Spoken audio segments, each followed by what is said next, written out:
O murmúrio das águas do rio Jordão parecia embalar a tristeza de um povo em luto. Por 30 dias, Israel chorou a morte de Moisés, o líder que os havia tirado da escravidão e guiado pelo deserto por 40 anos. O silêncio do acampamento era pesado, marcado pela ausência do homem que falava com Deus face a face. A velha geração que falhou no deserto havia morrido, e a nova, nascida sob a nuvem e o fogo, estava prestes a enfrentar seu próprio teste de fé. Nesse momento de incerteza, Deus se dirige a Josué, o fiel servo de Moisés. Josué não era um estranho para o povo.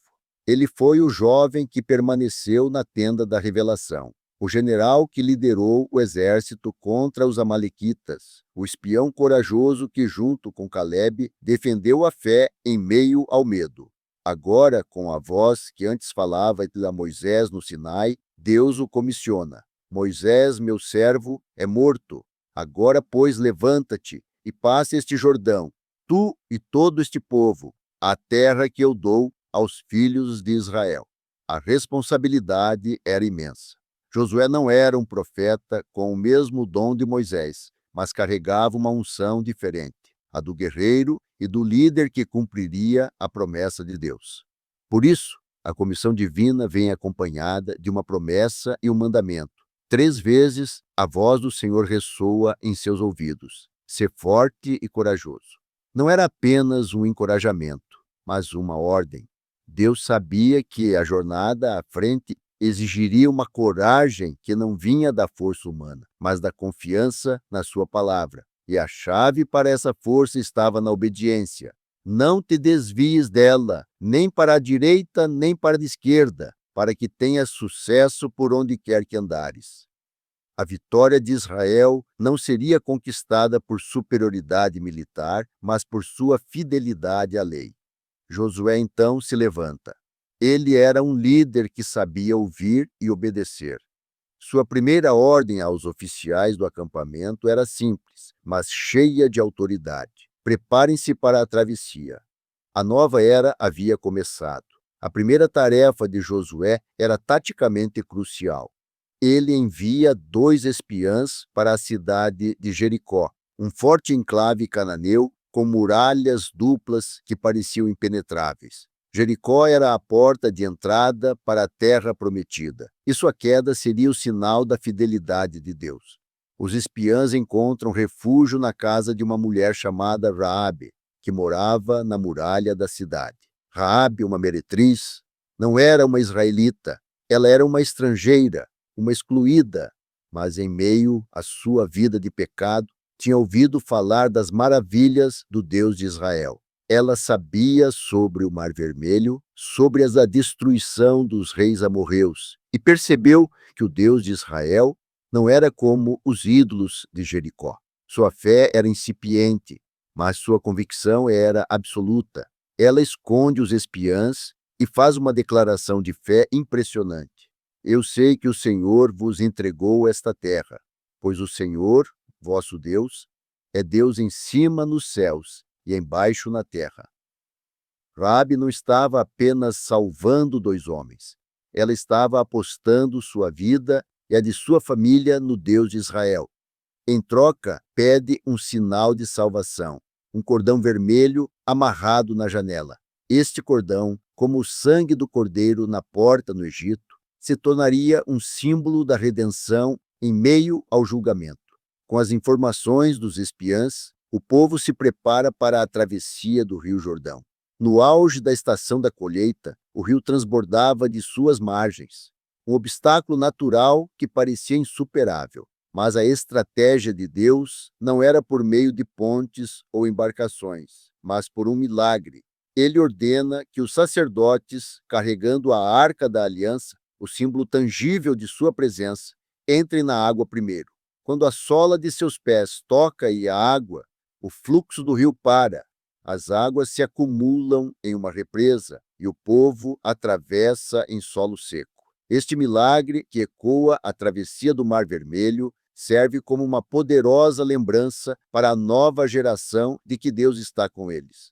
Para que a memória deste evento não se perca, Josué ordena que 12 homens, um de cada tribo, peguem uma pedra do leito do rio e as empilhem em Gilgal. Este memorial de pedras não era apenas uma escultura, mas um monumento vivo para todas as futuras gerações de que o Senhor, vosso Deus, secou as águas do Jordão diante de vós. Em Gilgal, o povo é circuncidado, cumprindo o pacto de Abraão, e a Páscoa, a celebração da libertação da escravidão, é celebrada pela primeira vez na Terra Prometida. Isso marca o fim do maná e o início de uma nova vida. O momento da primeira grande batalha chegou. As imponentes e duplas muralhas de Jericó, com até 6 metros de altura, pareciam zombeteiramente intransponíveis. Mas a estratégia de Deus para a vitória não era militar, era uma prova de fé. Por 6 dias, em um silêncio solene, o exército israelita, liderado por sacerdotes que tocavam trombetas e carregavam a Arca da Aliança, marchou uma vez por dia ao redor da cidade. Aqueles que estavam dentro das muralhas viam essa procissão misteriosa e provavelmente a encaravam com escárnio. No 7º dia, a ordem de Deus era ainda mais incomum: marchar ao redor da cidade 7 vezes. No final da 7ª volta, ao som de um grande toque de trombetas e de um único, poderoso grito de guerra do povo, as muralhas não foram atingidas por arietes ou catapultas. Elas simplesmente desabaram. A cidade ficou completamente exposta. A fé e a obediência se mostraram mais poderosas do que qualquer arma humana. A cidade foi conquistada, e apenas a casa de Raabe e sua família foram poupadas, conforme a promessa. A fé de uma estrangeira a salvou, enquanto a incredulidade de uma nação inteira a levou à destruição. Foi um testemunho poderoso da graça de Deus, que alcança até mesmo os mais improváveis. Após a espetacular vitória em Jericó, Israel subestima a pequena cidade de Ai. Confiantes, eles enviam apenas um pequeno grupo de homens. O resultado é um desastre humilhante. 36 homens morrem e o exército foge em pânico. Josué, perplexo, se prostra em desespero diante de Deus. Ele não consegue entender a derrota. Em sua oração angustiada, pergunta se Deus havia os abandonado. Deus então revela a amarga verdade. Há pecado no acampamento. A vitória em Jericó veio com a ordem de que a cidade e seus despojos deveriam ser dedicados a Deus, não tocados pelo homem. Mas um homem chamado Acã, da tribo de Judá, desobedeceu. Ele escondeu em sua tenda um manto babilônico, 200 siclos de prata e uma barra de ouro. O pecado de um único homem, por sua ganância, trouxe a maldição sobre toda a nação. A purificação era necessária. Através de um processo de sorteio, o pecado de Acã é exposto. Ele confessa seu crime e a justiça é executada. Acã, sua família e todos os seus bens são apedrejados e queimados. O lugar se torna um vale de tribulação, um sombrio lembrete de que o pecado, por menor que pareça, tem consequências devastadoras e que a obediência é a única via para a bênção de Deus. Após a purificação, Deus garante a vitória sobre Ai. Desta vez, Josué obedece à estratégia de Deus usando uma emboscada. A cidade é conquistada e a lição é gravada na memória do povo. A força de Israel não reside em seu número ou em suas táticas, mas em sua obediência irrestrita à palavra de Deus. Com a vitória assegurada, Josué move o povo para os montes Ebal e Gerizim, cumprindo um mandamento que Moisés havia deixado em Deuteronômio. Metade das tribos fica no monte Gerizim para proferir as bênçãos, e a outra metade no monte Ebal para proferir as maldições. A grandiosidade do momento é difícil de imaginar. A voz de toda uma nação ecoava pelas montanhas, reafirmando o pacto de obediência. Nesse ato solene, Josué constrói um altar e, na presença de toda a congregação, lê toda a lei de Moisés, palavra por palavra.